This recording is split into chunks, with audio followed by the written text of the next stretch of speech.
ख़वातीन और हज़रात, आज के इस वीडियो में हम आपको जिस मौजू की तरफ ले जाने लगे हैं, ये मौजू ना तो आपको अखबारात में मिलेगा और ना ही हमारे टीवी चैनल्स पर। इसकी भी एक वजह है जो इस वीडियो में आगे चलकर आपको मालूम हो जाएगी। इस तमाम चीज को जानबूझकर प्लानिंग के जरिए छुपाया जा रहा है और मौजूदा हालात का अगर जायजा लिया जाए तो वो हमारे सामने है। हम देख रहे हैं कि सऊदीया का किरदार किस तरह से है, अमेरिका का किरदार किस तरह से है, तमाम चीजों में तुर्की, अफगानिस्तान और इंडिया का किरदार किस तरह से दिखाई दे रहा है। इसराइल की हरकतें भी सबके इल्म में है कि वो किस तरह से दुनिया में फसाद बर्पा कर रहा है। ये तमाम चीजें हम सब जानते हैं और समझते हैं कि ये तमाम चीजें वसाइल की जंग है, और कुछ समझते हैं कि ये सलीबी जंग है, और कुछ लोग कहते हैं कि ये हिंदू जो हैं हमारे मुखालिफ हैं, इसलिए तमाम मामलात जो हो रहे हैं वो तमाम चीजें इसलिए ये तमाम चीजें करते हुए दिखाई दे रही हैं। सब कुछ किसी हद तक ठीक भी है, लेकिन एक बात हम सबसे छुपाई जा रही है और वो ये है कि 1923 में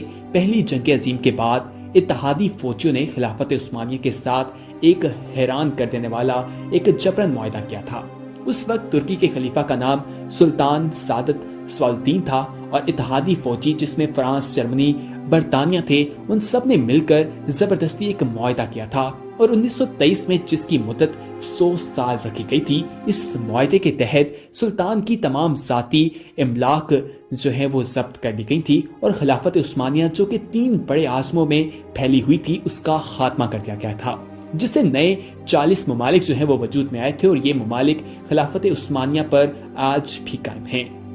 दोस्तों, हम खिलाफत उस्मानिया जिसकी बात कर रहे हैं उसमें इतने ताकतवर ममालिक जो हैं वो शामिल थे और उस दौर में जितने भी आज हमें ममालिक दिखाई देते हैं उनमें बहुत ज्यादा ममालिक जो हैं वो बड़े आज़म का कब्जे में थे और उनकी कुव्वत बहुत ज्यादा थी। और आज अगर वो तमाम मुल्क एक साथ होते तो उनकी ताकत का अंदाजा कोई भी नहीं लगा सकता। इस दौर में जितने भी हमें मुल्क दिखाई दे रहे हैं उसमें उस वक्त बरे आज़म का एक कब्जा था और वो खिलाफत उस्मानिया का हिस्सा थे। इन ममालिक के नामों की फहरिस्त बहुत लंबी है, मसर, शाम, सब तमाम मुल्क उसमें शामिल थे। इस सल्तनत की वजह से मुसलमानों की एक कुव्वत थी, शानो शौकत थी, उनसे लोग डरते थे और उनको देखने से पहले हर कोई सोचता था कि ये बात मुसलमानों के लिए बेहतर है या नहीं, क्योंकि उनकी एक ताकत थी। जिस तरह से आज एक अमेरिका को मुकाम दिया जाता है उसी तरह खिलाफत उस्मानिया इससे भी कहीं ऊपर हमें दिखाई देती थी। लेकिन इस मुआहदे के तहत जो शराइत लगाई गई तुर्की के ऊपर और उनमें तुर्कियों को बांध दिया और उस शराइत की वजह से तुर्की सुल्तान की जो इमलाक थी उस पर कब्जा कर लिया गया और उन पर शराइत लगा दी गई कि वो इन शराइत के खिलाफ जाकर कुछ भी नहीं कर सकते, और उसी वजह से आज तक तुर्की उन शराइत का शिकार है। दोस्तों, वो शराइत क्या थी वो इस वीडियो में हम आगे चलकर आपको बताते हैं, लेकिन उससे पहले हमारी आपसे इल्तमास है कि अगर आपने अभी तक हमारा चैनल सब्सक्राइब नहीं किया तो फौरी तौर पर सब्सक्राइब कीजिए, साथ ही बेल आइकॉन पर क्लिक करें ताकि मजीद आने वाली वीडियोस जो हम वक्तन फवक्तन आपके लिए इस चैनल पर अपलोड करते हैं वो आपको वक्त पर मिलती रहें और आप उनसे मुस्तफीद होते रहें।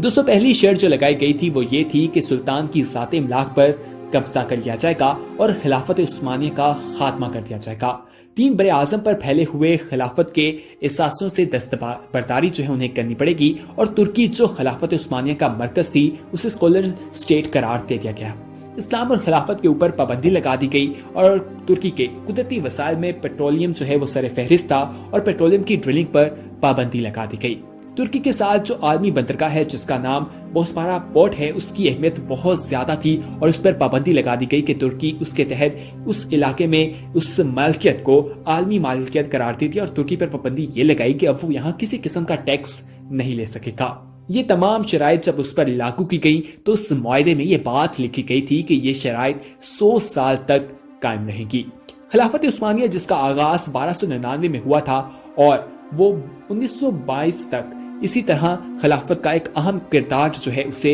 हमें दिखाई देता था और बहुत जबरदस्त किस्म का उनका एक रोल दिखाई देता था। बहुत से ऐसे फैसले थे जो उन्होंने किए जो तारीख में मौजूद हैं और यकीनी तौर पर उनसे बहुत सी गलतियां भी हुई होंगी जिनका जिक्र तो अब हम यहाँ पर नहीं करने जा रहे, लेकिन हम आपको ये बताने जा रहे हैं कि 2023 में क्या होने वाला है और तुर्की किस तरह बैनुल अक़वामी सियासत में हलचल मचाने वाला है और पूरी दुनिया आज तुर्की से हमें डरती हुई क्यों दिखाई देती है। दोस्तों, 2023 का वक्त करीब आ रहा है और ये जो मुआहदा 100 साल के लिए किया गया था ये 2023 में खत्म हो जाएगा। सब लोगों को डर है कि इस मुआहदे के खत्म होने के बाद अब तुर्की क्या करेगा। तुर्की के सदर जो तैयब उर्दगान है वो काफी जबरदस्त किस्म के एक लीडर माने जाते हैं और वो अभी से ही आवाज उठाते हुए भी दिखाई देते हैं। अगर बर्मा का कोई मसला हो या फलस्तीन के मुसलमानों की या कश्मीर के मुसलमानों की, तो हमें एक ही शख्सियत सबसे आगे दिखाई देती है। एक ही मुल्क इस तमाम सूरत हाल पे आवाज बुलंद करता है और वो मुल्क तुर्की है।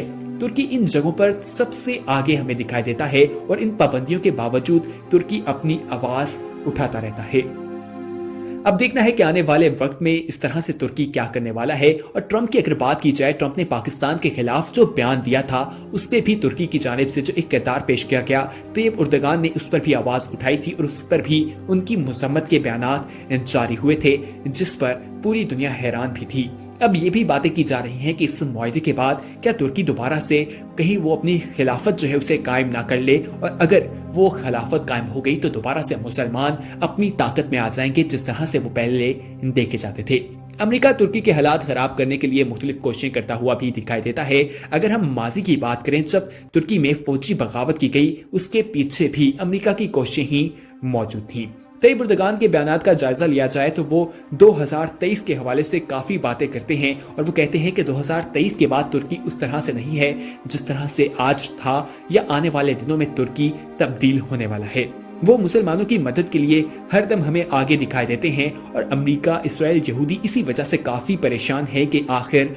होने क्या वाला है। मीडिया के जरिए मुख्तलिफ प्रोपेगेंडा भी किया जाता है और मीडिया को काफी ज्यादा इस्तेमाल किया जाता है। मीडिया के जरिए ये एक चीज दिखाने की कोशिश की जाती है कि अमेरिका पूरी दुनिया में सबसे ताकतवर है, अमेरिका के पास ऐसी टेक्नोलॉजी है जिससे वो पूरी दुनिया पर नजर रखे हुए है। लेकिन आपको यहाँ पर एक ये बात नोट करने वाली है कि नेटो के जो 20,000 कंटेनर्स गायब हुए थे, जिनका मालूम ही नहीं हो सका वो आखिरकार कहाँ गए, तो अमेरिकी टेक्नोलॉजी के जरिए उसका इल्म क्यों नहीं हासिल किया जा सका, ये एक बहुत बड़ा सवाल है जिसमें बहुत बड़ी तादाद में असला मौजूद था। कंटेनर एक छोटा सा नहीं, उसके अंदर बहुत ज्यादा तादाद में चीजें मौजूद थी, असला भी था और वहां के साजो सामान था, और 20,000 की तादाद में वो कंटेनर्स गायब हो गए जिसका अभी तक मालूम नहीं हो सका। अगर अमेरिका के पास ऐसी टेक्नोलॉजी है तो वो इसका पता क्यों नहीं लगा सकी। इससे मालूम हो जाता है कि पाकिस्तान ने भी जब 28 मई को एटमी धमाके किए तो पूरी दुनिया ने पाकिस्तान को रोकने की कोशिश की, पाकिस्तान पर दबाव डालने की कोशिश की, पाकिस्तान को समझाने की कोशिश की,